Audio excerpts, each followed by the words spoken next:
the proposals in these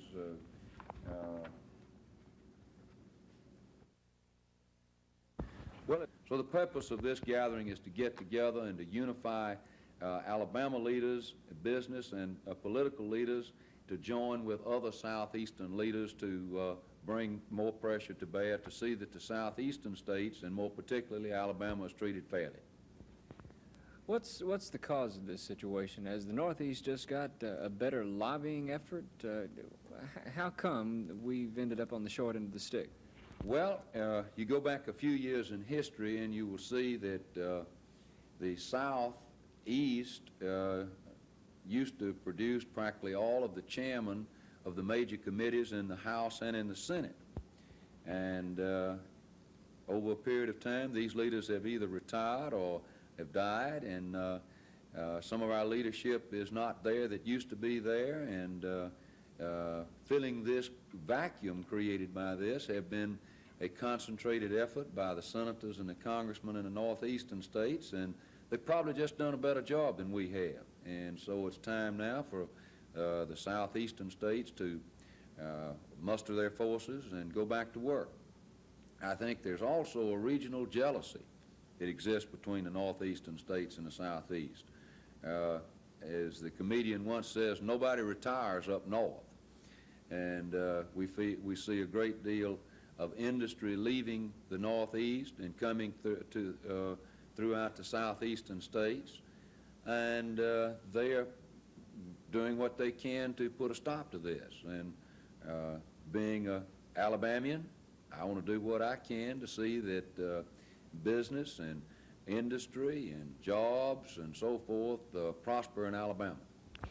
What have we got to do? Have we got to slowly wait until Alabama has regained some power up in the Capitol? We're going to put in 2 brand new fresh senators in Washington this coming election. Is that going to kind of leave us in a bad position? No, I think of the candidates that we have, we'll have, out of that will come outstanding, outstanding leadership. I think we have a sound, solid congressional delegation. I think that we just need to concentrate our efforts towards this.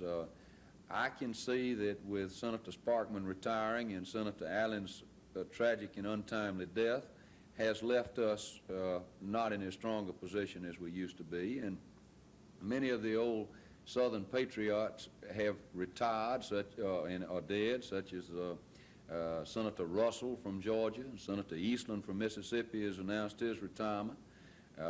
Others of this strength in the years are no longer with us. And the South used to be the favored region, no question about it. But now the worm is turning, and we want to be sure that that we're treated fairly in this. This is the purpose of this conference. What does the South need right now? Well, I think in Alabama's particular need is to make sure that we can provide a business climate to where businesses can locate in the state and compete nationwide successfully, so that we can create jobs in Montgomery and throughout this state, so that the people that are coming of job age will be able to find a job. That is the ultimate goal, to be able to keep our young people here in this state and the talent that we have.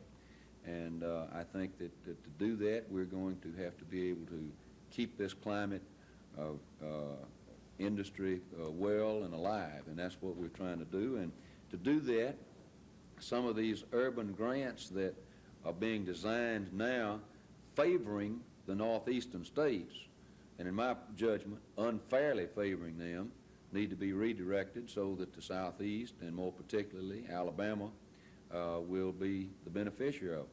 As I say, Montgomery's case is clearly on point when we were turned down on this action grant for the drainage in North Montgomery, and it was strictly because the funds were all going to the northeastern states. Our application met every criteria. We had applied for an urban development action grant to solve a tremendous drainage problem we have in North Montgomery. Our grant qualified in every respect, but when it got down to it, the funds were not available for the simple reason that of the $150 million allocated for the urban Development Action Grant, $100 million plus went to 16 northeastern states, and $48 million was divided up among 34 other states. So they favored the northeastern states in this, and a piece of legislation now before the Congress, the National Urban Policy, which will deal with some $32 billion, is being written deliberately, in our opinion, to favor the urban states or the northeastern states or the Frost Belt states at the expense of the southeastern states.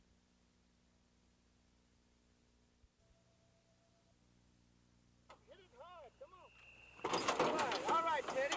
Head coach Bill Bass looks upon this as a rebuilding year at Wetumpka. Bass, a one-time assistant for the Indians, returns to the school after 6 years in Jacksonville, Florida. The Indians finished with a 4-6 record last year, and very few starters returned. So Bass thinks lack of varsity experience will be his biggest problem. We've got a bunch of kids that have had a little experience. We don't have any experience in the backfield for as running backs, but the defense should be fairly good because we have about 4 or 5 boys that played some last year. Offense, of course, we'll be running a little bit different offense than they ran last year. We'll run a multiple offense, and we'll do some different, show them a different look from time to time. And then, of course, it'll depend on who we play in and from game to game. But the Indians don't have a lot of speed this year, and their size is just about average. And Bass says the only breather on the schedule is when the Indians scrimmage themselves. But Bill Bass is impressed with the determination of several players, and he says if a few more can follow their example, Wetumpka will be a winner this season. Dan O'Brien, WSFA TV Sports.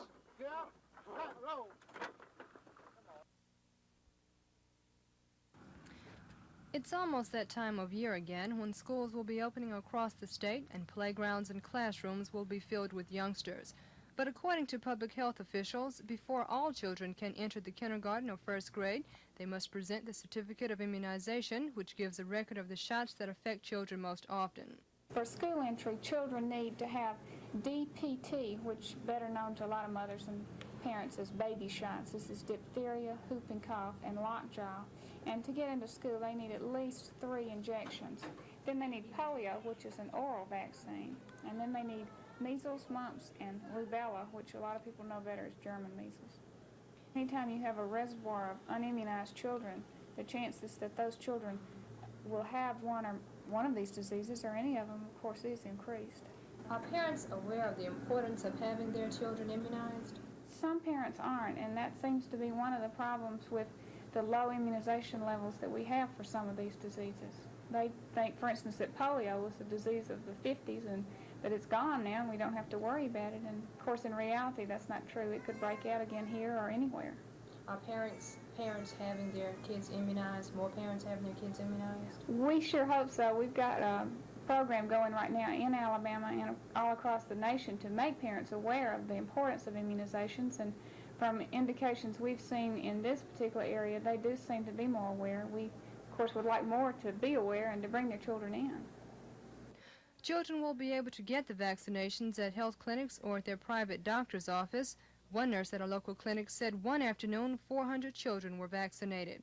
The health department will continue going to elementary schools throughout Alabama, giving the shots. Officials at the public health department say that the certificate of immunization is not only vital to the safety and well-being of the child, but it is required.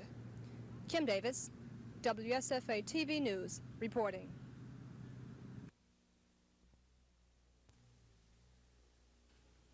Attorneys for State Senator Joe Fine of Russellville, a candidate for State's Attorney General, are seeking a preliminary injunction against the Alabama Ethics Commission. The end result, to keep the commission or its employees from discussing a reported investigation on whether Fine lied in his financial disclosure forms and reporting to the Ethics Commission, and or if he used his office as senator for personal gain. The commission's apparent probe was apparently prompted by recent reports that Fine had received $25,000 in commissions and brokers' fees on coal sales to the Southern Company, which buys coal for Alabama Power Company. A complaint with the Ethics Commission has been filed by its former chairman, Alto Lee III of Dothan. Lee admitted in court today he released information about his complaint to the media but tonight it was an effort to sabotage Fine's campaign for Attorney General. Lee further denied on the stand it was not a violation of the law to release the information he had released, that he acted as a private citizen and was not connected with the Ethics Commission. Lee testified he released the information from a transcript he received from Montgomery's District Attorney Jimmy Evans to Harold and Jim Martin of the Advertiser Company at his Dothan office. He said he also gave the information to the Dothan Eagle and the Tuscaloosa News, but not to TV and radio. Lee, who spent all morning on the stand, denied charges that he stole testimony he released to the media. He said he received copies of checks from a person unknown that came to his Dothan office and were postmarked Montgomery. He said he learned that another candidate for Attorney General, Bob Morrow, had received copies of the same checks made out to Senator Joe Fine. A constitutional question arose during the first day of testimony, and that question, the right that a reporter not be compelled to reveal his source of information. Some half-dozen reporters have been subpoenaed by the prosecution. Their counsel, Griffin Sykes, said they were protected under the Reporters' Shield Law. Attorneys for Fine said they were trying to establish if a conspiracy was involved to use the media to violate the ethics law. There have been allegations that information concerning an alleged investigation of Senator Fine was purposely leaked to the media by the Ethics Commission when reporters had a discussion about Fine during a recent executive session by the Commission. One question yet to be satisfactorily answered is when did an investigation of Senator Fine by the Ethics Commission begin, and if in fact it has. George Mitchell, WSFA TV News, reporting from Montgomery Circuit Court. The workers began strolling in early this morning under the watchful eyes of Mayor Emery Falmer, Police Chief Charles Swindle, Public Works officials, and several police patrol units. There were no incidents, and the crews began hitting the streets on time as usual. The decision not to strike apparently came at a meeting last night of the Public Service and Industrial Union, Local 1314. The primary cause for the delay appeared to be a light turnout for the meeting. Therefore, a similar gathering has been called for Thursday, when union leaders hope attendance will be larger. The leader of the movement is union business manager Ray Day. He told the workers they need to unite and demand more money, that despite a 5.5% minimum pay increase in the mayor's proposed budget. But Day says that's not enough. The policemen and the firefighters, right along with you people, are underpaid down there. They're going to continue to be underpaid until they take note and do something about it themselves. What's a 5.5 pay increase? What is that? A lot of people say, I'm afraid of my job, he's going to fire me. Hell, you ain't got much of a job if you ask me, not at 5.5%. I think I could work somewhere else for that. You went there looking for a job, you can find another. That's right, I'll tell you this too. I used to work down there. I know what you people make. They can't pull nothing over on me about that. But I'm going to back you 100%. But you're going to have to get together. You're failing in that category. You better get together down there, back your own selves up, and do something about it. You're going to get a 5.5 this year. You're not going to get that much next year. And by next year, 5.5 ain't going to be nothing. Although most of the workers attending last night's meeting appeared ready to strike if such a vote was called for, organizers decided to postpone such a move, at least for a couple of days. But Mayor Falmer says there's no chance for a strike against the city, only resignations for those who attempt it. Dave Rickey, WSFA TV News.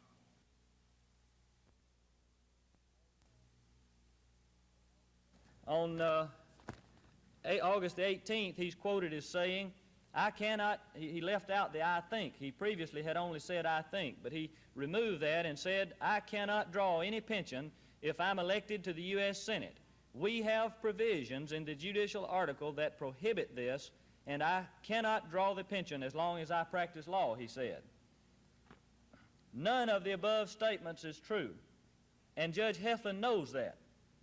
The facts with regards to those statements are that Judge Heflin wrote, pushed through the legislature, and convinced the people of Alabama to ratify in constitutional amendments the pension plan now in effect. Yet he never disclosed to the legislature nor to the people of Alabama that he would benefit by the law after only 6 years of public service. He so skillfully drafted the legislation that no one could possibly have imagined that one with only 6 years of public service could receive benefits. 14 months after this law passed, Judge Heflin qualified himself for the retirement by filing the documents qualifying himself for this pension.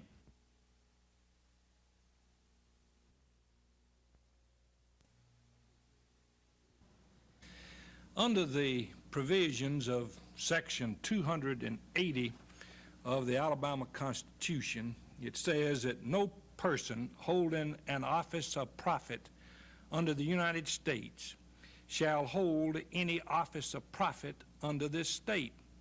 Office of profit is certainly includes the United States Senator.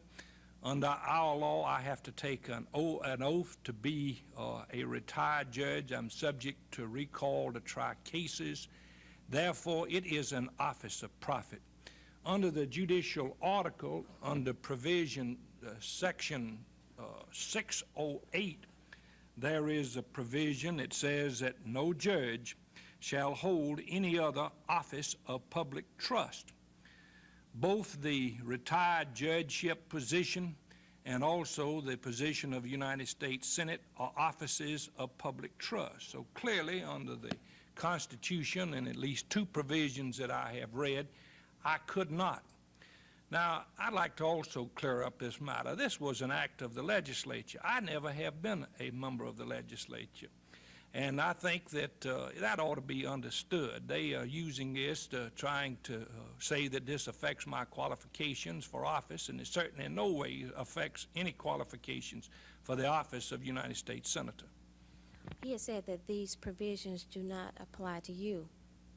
Well, they would clearly say that they do, because they clearly show that they do in this fact apply, because certainly both of them are offices of profit. You draw money, and that's the determining factor as to whether or not something is profit.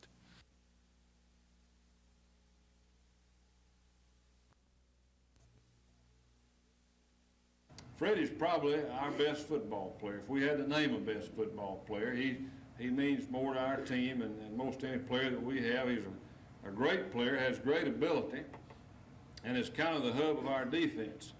He had a knee operation after spring practice. He had some complications. It's a pretty known fact that he won't be ready for our first ball game. We don't anticipate him being ready. I think it'd be expecting the unexpected.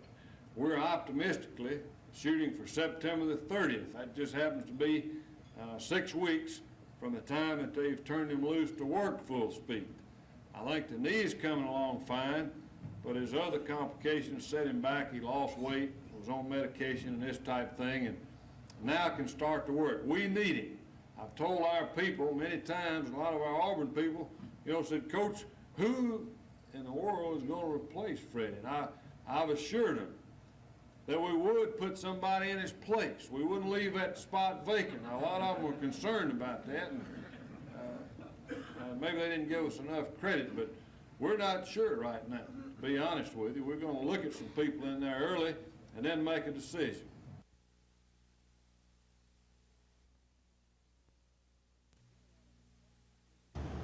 The hearing on an injunction seeking to prohibit the State Ethics Commission from conducting any investigation affecting the candidacy of State Senator Joe Fine consumed 2 days in Montgomery Circuit Court. Senator Fine testified that former Ethics Commission Chairman Alto Lee of Dothan divulged to the news media certain information considered confidential. Fine said he was assured by the Commission's Director Melvin Cooper that information concerning his dealings with Riel Coal Company would be kept confidential. He said he also received such assurances from Cooper's assistant Howard McKenzie. Both members of the Ethics Commission staff denied that they gave Fine such assurances. Fine claimed that the former chairman of the Ethics Commission released information about him to the media in an effort to sabotage his candidacy for Attorney General. Montgomery District Attorney Jimmy Evans, called to testify by Fine's attorney Phil Whitman, acknowledged that he gave information about Fine to Alto Lee. Evans testified that he talked by telephone with Lee on April the 14th when Lee was chairman of the Ethics Commission, and that at that time he played a tape recording of a deposition taken from a coal dealer, W.T. Trapp, from Russellville. Evans said Lee renewed a request last month after he'd been ousted as Ethics Commission chairman for a copy of the Trapp transcript, which he sent to Lee's Dothan office. In that transcript, Trapp was quoted as saying he paid Senator Joe Fine 50 cents a ton for coal sold to Alabama Power. Fine said the transcript was filled with inaccuracies, false statements, and lies. A question which has threaded its way through the hearings is how some reporters heard a discussion by the Ethics Commission earlier this month while it was in executive session. Those reporters who have testified said it was easy to hear what was being said in the meeting due to the makeup of the room where the meeting was held.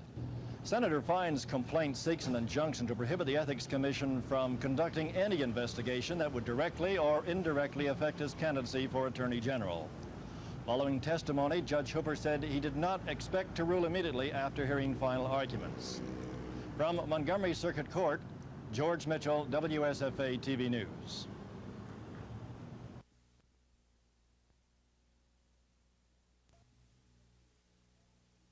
Our schedule has been called easy by some people. But you know, I've always found that the guys that don't have to play it, it's real easy for them to say you've got an easy schedule. I can look over, you know, when Alabama plays Nebraska, and I say, oh, Nebraska, you know, no problem. They ought to beat them by 3 touchdowns. We don't play Nebraska. Now, they don't play Kansas State. We open up with Kansas State in Manhattan, Kansas. Then we go to Blacksburg, Virginia to play Virginia Tech. Now, it'll be an accomplishment just to find those 2 places.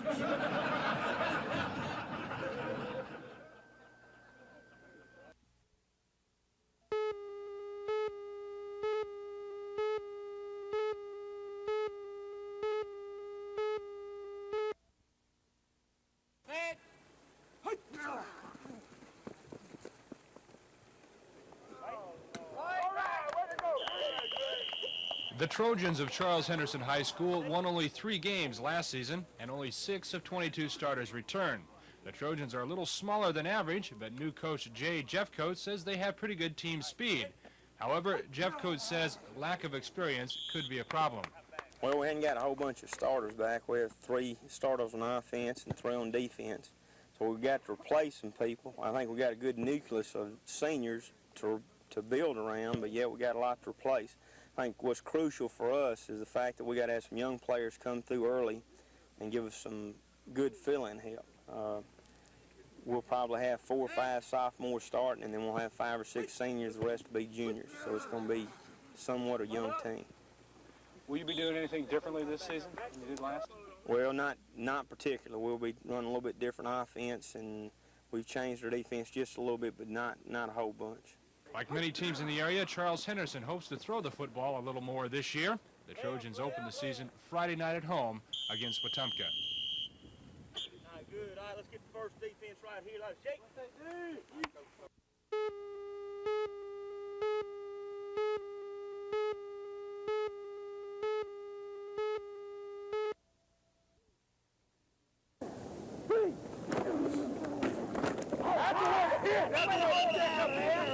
Last season was an unusual year for the Dothan Tigers, a losing season.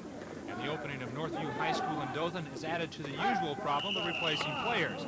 Counting those who graduated and the players who transferred to Northview, Dothan High lost 33 players from last year's squad. But the Tigers were probably a better team last year than the 4-6 record indicates, and head coach Philip Creel has 12 returning starters from that team. But even so, the Tigers suffer from a lack of depth and experience. Basically, we're pretty sound offensively. Unless we have some people hurt, we don't have that much depth. We probably got the better of the quarterbacks here at our school, and they don't have the quarterback there at Northview. Defensively, we lost every defensive lineman from end to end to the other school here. And we're going to have some mighty young people playing on that defensive line and possibly offensive line. 10th graders, you know, that were 9th graders last year. And so we're really going to be a real young football team, an inexperienced football team, and maybe with a little bit of luck and a lot of work, we'll come out a winner. Because of that lack of depth, Creel says he had to change his coaching philosophy a bit. He will not have the luxury of platooning this year, so many players will have to go both ways for Dothan. The Tigers will get their first test 1 week from tonight against Montgomery Carver in Dothan.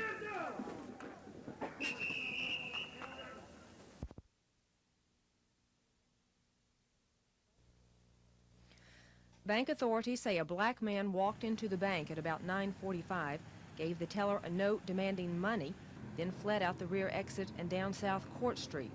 They say there were about 3 to 4 customers in the bank at the time. None were hurt. Marvin Brokaw, assistant market officer at First Alabama, says only money from the teller's bank drawer was taken. Our bank employees initiated the appropriate security measures, notified the local police and FBI, who are now on the scene conducting their investigation. Our bank auditors are here and are working to determine the exact amount of money involved. There were 3 or 4 customers plus bank employees in the bank, and no one was harmed. Did he use a gun? No weapon was shown, and at this time I feel like there probably was no weapon involved. Do you have any idea how much money was taken at this time? Not at this time. As quickly as the auditors get through checking it, I'll be glad to give you the exact amount.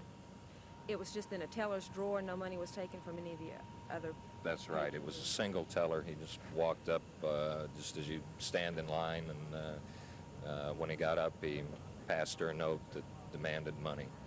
Only last week, the Air Base Boulevard branch of the First Alabama Bank was robbed. Brokaw says there are similarities between the 2 robberies, but the robber last week got away with only $20.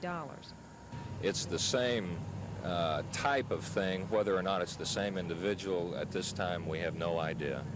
And in that robbery, the bank used red dye as a means of trying to track the robber. Did y'all use the same thing this time? I do not know at this time. I have not talked to the police or the FBI officials to see whether a security pack was included in the money or not. Authorities are looking for a black male, 5 foot 9 inches, in his late teens or early 20s, wearing an eye patch. Bank auditors have been called in to determine the exact amount of money stolen. The branch office remained closed for the investigation, but within an hour, the drive-up windows were reopened for business. This is Glenda Webb, WSFA TV News.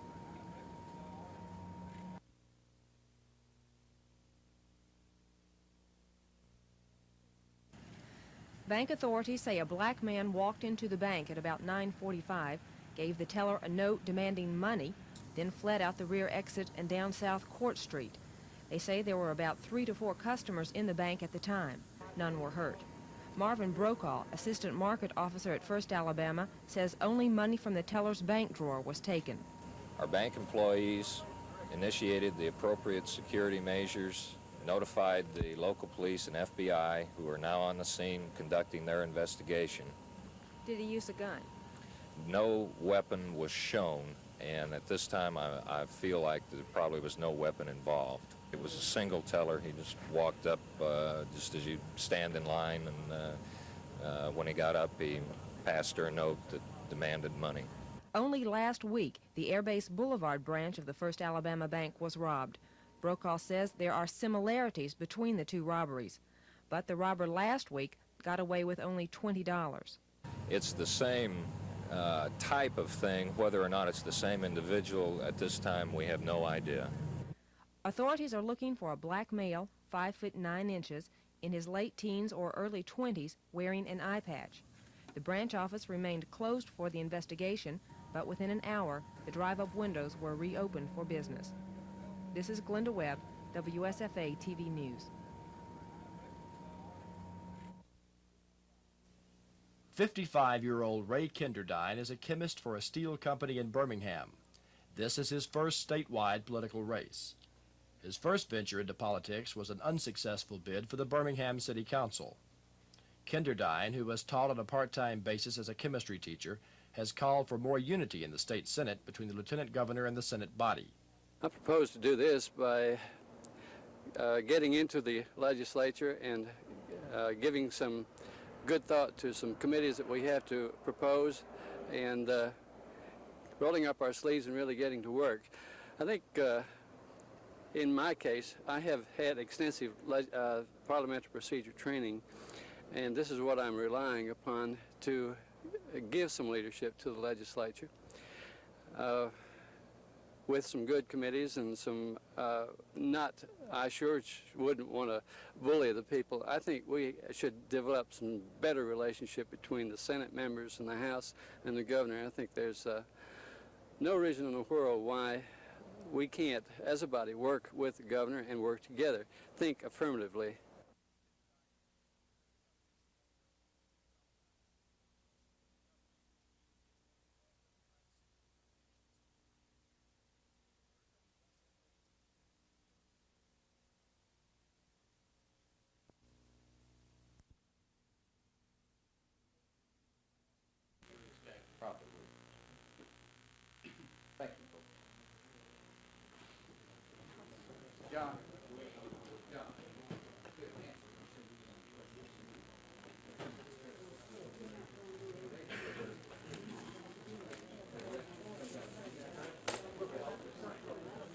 fellas. How are you? Hi. Nice to see you again. I'm in. Governor, how you doing?